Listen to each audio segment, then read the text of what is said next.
A discussão de hoje ela gira em torno de um conceito bastante interessante, que é o conceito de colorismo. A expressão colorismo foi utilizada pela primeira vez pela escritora americana Alice Walker em 1982 e ainda assim os seus efeitos são atuantes em qualquer nação, especialmente em países em que passaram pelo processo de colonização e de escravização. De acordo com a teoria do colorismo, uma pessoa preta retinta, ela tem uma tendência a enfrentar mais discriminação, mais preconceito e sofrer as consequências do racismo de uma maneira muito mais ostensiva do que uma pessoa preta de pele clara. Bom, a tolerância em relação a miscigenação no Brasil, ela sempre foi um problema. No início, no final do século XVIII, início do século XIX, estava transcorrendo na Europa uma teoria que era a teoria da eugenia, uma teoria que trazia no bojo das suas ponderações, dos seus estudos, e era uma teoria pseudocientífica, acreditava-se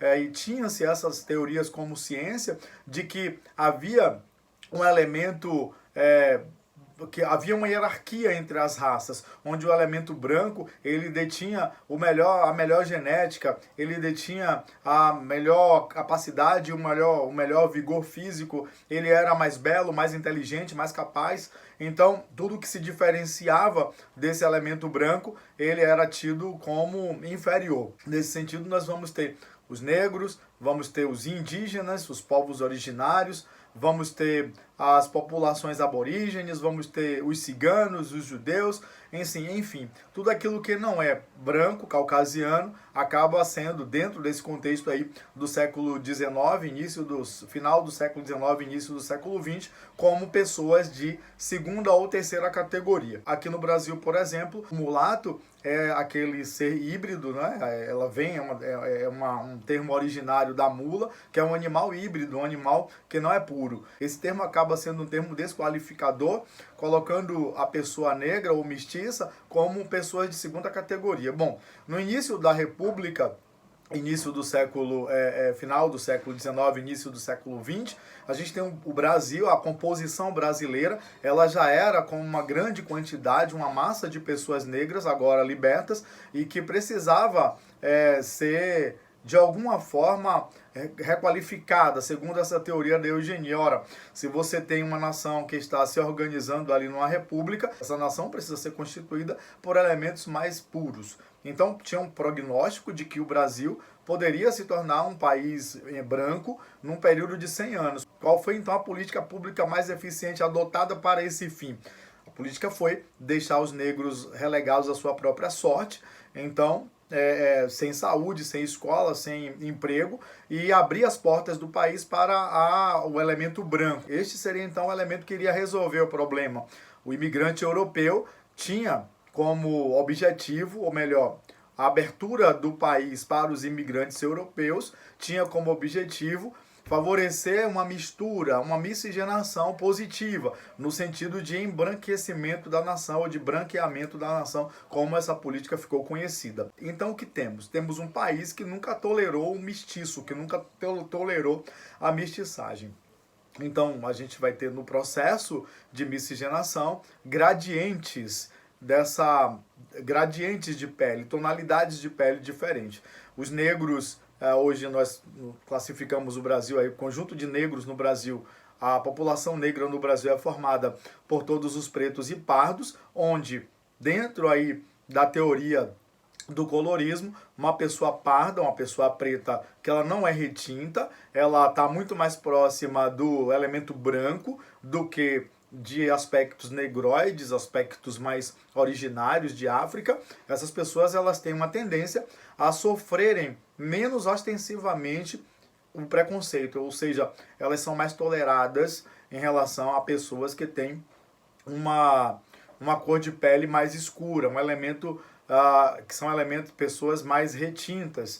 O que acontece é que nesse quadro de gradientes de cores, a gente percebe um certo privilégio. Aqueles que têm traços mais finos, que têm uma conotação ali com o elemento branco, eles acabam tendo mais privilégios ou tendo possibilidades de aceitação, seriam então os pretos apreciáveis em relação àqueles que são pretos oprimíveis, são pretos discrimináveis, em relação àqueles que são pretos discrimináveis. Então a gente percebe dentro dessa hierarquia um princípio de segregação, de hierarquização. Isso é o que se pensa em colorismo. Então, quando a gente pensa em colorismo, a gente pensa nesses gradientes, mas é interessante a gente pensar nessa reflexão. Essa reflexão ela é necessária. É a reflexão que só faz reafirmar uma concepção de uma outra teoria, que é a teoria da pigmentocracia, onde no Brasil as pessoas que têm a cor de pele mais clara, elas estão ocupando os espaços de poder. Há espaços que são completamente embranquecidos, há espaços em que você não vê o elemento preto, ou se não em condição de subserviência. É muito comum em restaurantes de alto padrão, ou na diretoria de grandes empresas, ou em formaturas ou posses de, por exemplo, concursados para o Ministério Público, para um juiz, para o juiz federal, a gente vai encontrar uma grande maioria ali das pessoas embranquecidas, ou seja, do elemento branco, ocupando os espaços de poder.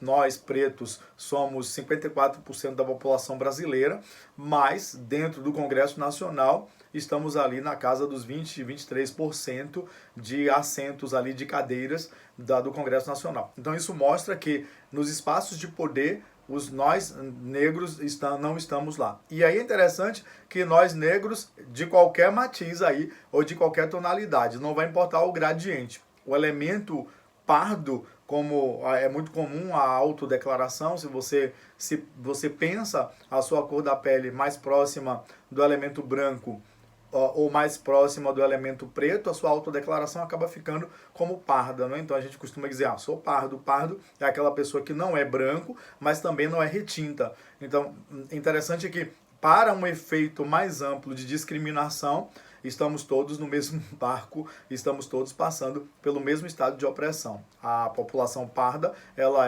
perfaz aí nas estatísticas um percentual mais elevado de encarcerados. Ela perfaz também um percentual aí muito elevado de pessoas que estão em subempregos ou estão em empregos precarizados ou estão ganhando os mais baixos salários da sociedade. Então, a discussão sobre colorismo ela é importante para pensarmos o racismo estrutural e pensarmos o racismo nas suas multifacetagens. O Kabengele Munanga, ele estuda o racismo no Brasil e ele diz que o racismo no Brasil ele vai se atualizando. Então, é importante a gente compreender os conceitos para que possamos, através do conhecimento, engendrar perspectivas, estratégias e reflexões no sentido do enfrentamento do racismo, entendendo aqui esse enfrentamento não como uma batalha campal, mas o enfrentamento no campo da discussão, trazer essa discussão para a mesa, trazer essa discussão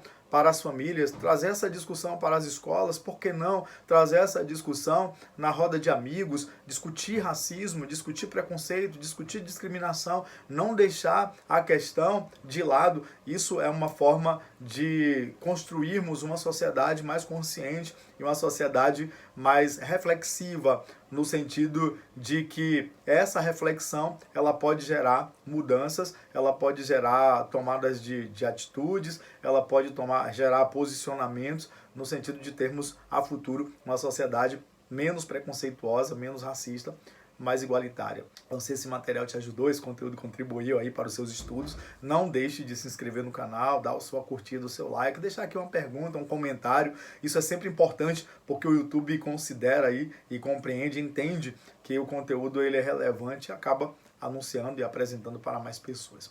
Forte abraço, ficamos por aqui e até a próxima.